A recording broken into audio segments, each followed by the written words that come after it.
Hello, everyone. Today is January 31st, 2025, and this is the third attempt to make this video. The other two were far too long. I guess people will fall asleep if they try to watch them. So I give it another go.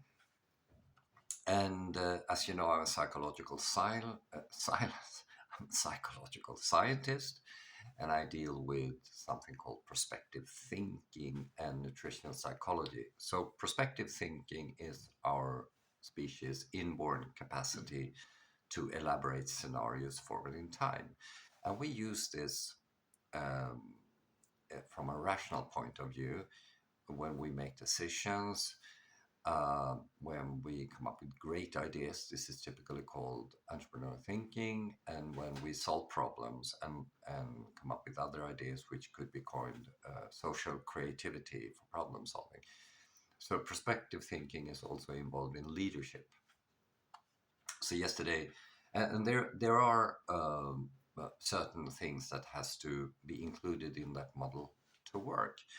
For example, entrainment in interpersonal exchanges, which have an influence on work climate and stuff like that. So yesterday I attended a great conference. It was a business club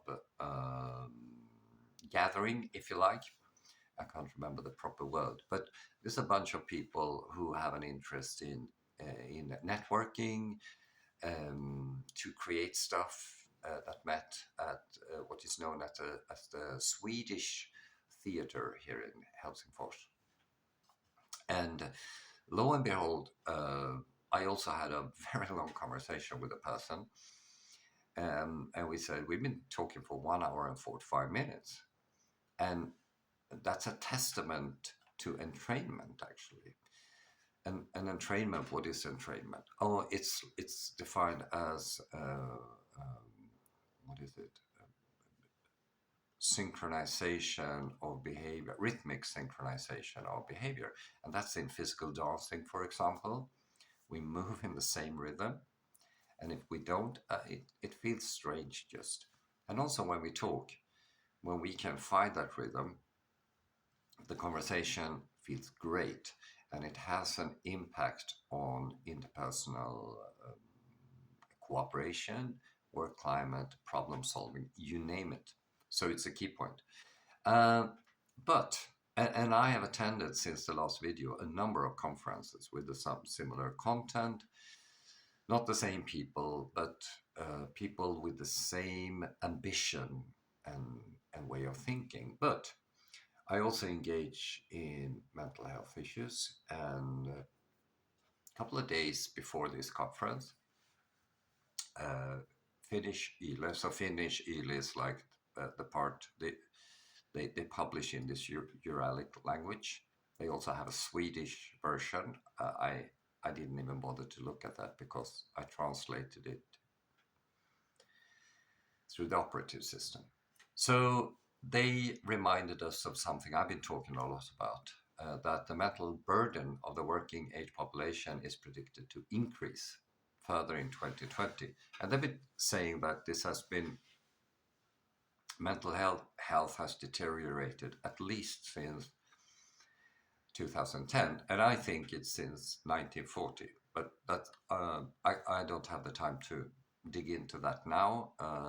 But I can put the details for you during a lecture. So, long story short, they consulted some experts, and the expert says that employers should offer employees bicycle parking. Bicycle parking. Oh, I hope they did this pro bono because I don't know. Anyway, uh, so why do I know anything about this? And why am I in Finland and stuff like that? So this has to do with the stuff I was mentioning, leadership, work climate, and all of that stuff, which I covered in my doctoral thesis. And in 2007, I was invited to Finland to become a guest lecturer, annual guest lecturer at the University of Helsingfors, and that lasted until 2018. And I talked about this stuff over and over again every year. I taught this. And in 2018, I was recruited to become a research leader to look into the future of Finnish food production from a perspective of entrepreneurial thinking. So I was also assigned to be the head of well-being team, and the background was that mental health issues was soaring at university. So 20%, I think, of the people working there had mental health issues. That's a lot. It's very expensive if productivity goes down 10, 50%. I mean, that will cost a lot. And you're going to see what has happening later. So I try to be in contact with government entities because obviously they don't have the knowledge and I'm the expert. I don't want to be rude or anything like that, but that's just the case. And they have this Work Health Institute and a Department for Organizational Leadership, Department for Organization and Leadership. And I contacted that guy. He rejected me twice. He also was very condescending, saying that I don't have any knowledge about this. So this is a government administrator who claimed that the expert doesn't have the proper knowledge when everything goes down, and he's responsible. I don't know why they have him. I think he should be sacked. But anyway, how is this happening? Why don't they solve the problems, and why don't people in general solve the problems? Because this is, of course, not typical for Finland. These issues are everywhere. Now, there are two psychologists, Amos Tversky and Daniel Kahneman, and during the 1970s, they studied natural stupidity, and that's our tendency or propensity, can I use that word, to rely on information which is prototypical, available, or very easy to access. And that's where things go wrong. I developed this in my lectures.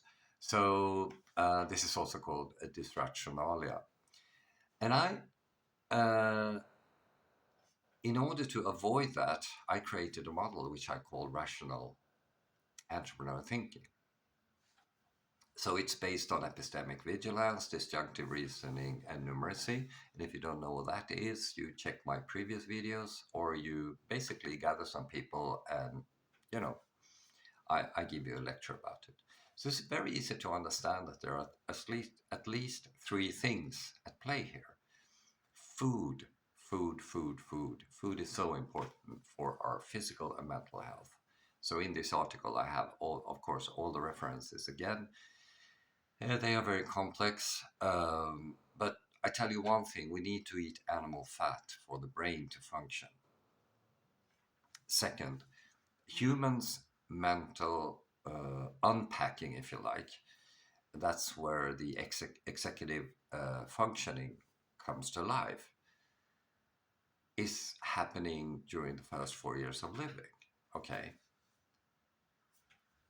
And the third one, work climate, is a multifactorial thing, which is very hard actually to assess and to understand. And I happen to be the expert on that. So what are the challenges?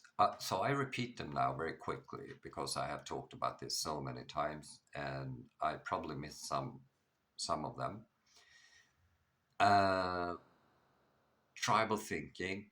Remember, it's not me saying this. I'm just reporting on my observation. So tribal thinking is a big thing in Finland.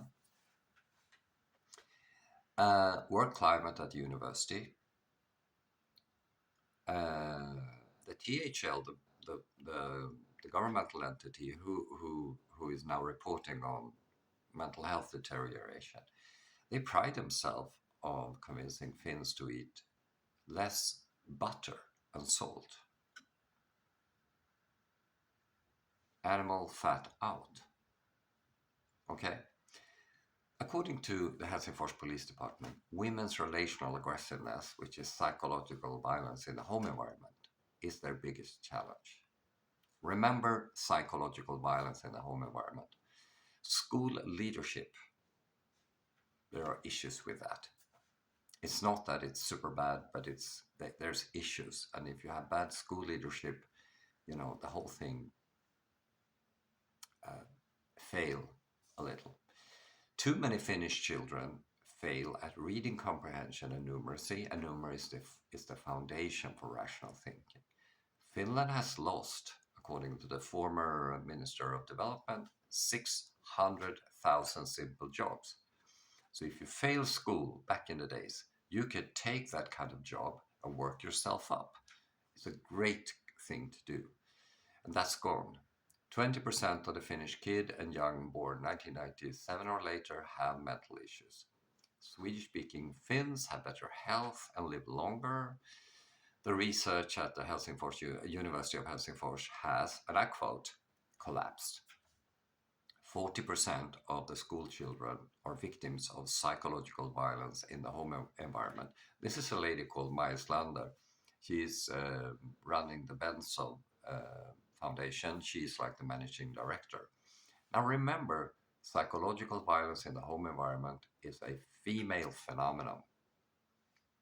And just to annoy you even more, research demonstrate that domestic violence is typically female. And here in Finland, that's a super big issue. Adding to that, Finland it's the same lady, Maja Slander, claims that Finland has most depression in the EU. That's per capita, of course. Other sources say that Finland has most Alzheimer per capita on the planet, and the prevalence is twice the prevalence in Sweden. We have the same biology, so it's a cultural difference. The mental unhealth cost Finland 1 billion euro per year, and it's the same governmental entity, THL, who says that Finns should not eat butter. And recently, Sitra is a big semi-governmental entity, claimed that entrepreneurial thinking and innovation is at rock bottom. If you take this together, there are issues, and you need to induce knowledge. But at the same time, in Finland, they don't like Swedish experts for some reason. I don't know. It's kind of interesting, of course. So I meet a lot of rejection instead of sort of, try to solve the problems. And people say to me, oh, you're probably not an expert on this specific thing. Well, I am. So I don't want to be nosy or anything, but consulting me instead of yourself or any of your friends, can you say that will have a better payoff? Consulting me will have a better payoff for you and your organization compared to continue what you're doing here in Finland. Kind of rude, I know, it's very frank, it's in your face, but you take the list, and it's in Swedish, but you can translate it. But you want to solve the issues, you have to deal with them, okay, and admit them. And as I said, accept the current state. That's how you start solving problems. Okay, let's see how. I love to have comments on this, so please interact with me. Bye.